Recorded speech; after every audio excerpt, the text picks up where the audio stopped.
ළඟදී ආපු ගම් වතුරත් එක්ක ගොඩක් විනාශ වෙච්ච වැවක් මේක. ඉතින් මේකේ වතුර ගොඩක් උතුරලා මේ මුළු ගමටම ගිහිල්ලා තිබ්බා. ගමේ ගෙවල් කීපයක්ම යට වෙලා. ඉතින් ඒ වැව අද තියෙන තත්ත්වේ මෙතනට આવත් බලන්න පුළුවන්.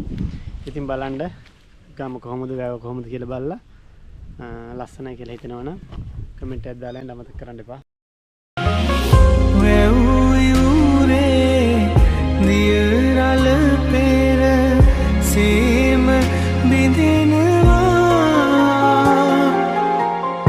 නුග ගස් පෙළ අප නැතුවත් තව දලුලනවා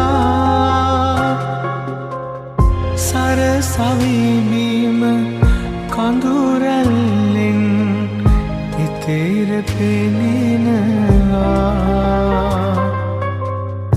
ඔබත් එක්ක ආයෙත් එහි යන්න හිතෙනවා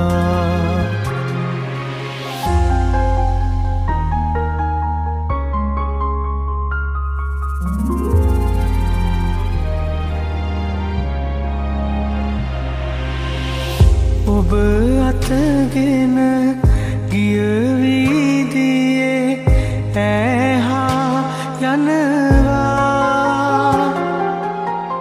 සිඟිති පුතා අතැඟිල්ලක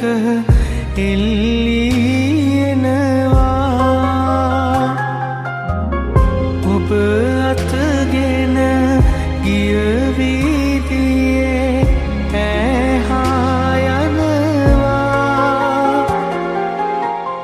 සිඟිති පුතා අතැඟිල්ලක එල්ලියනවා ඒ කාලේ පැතු පැතුම් යලි සිහි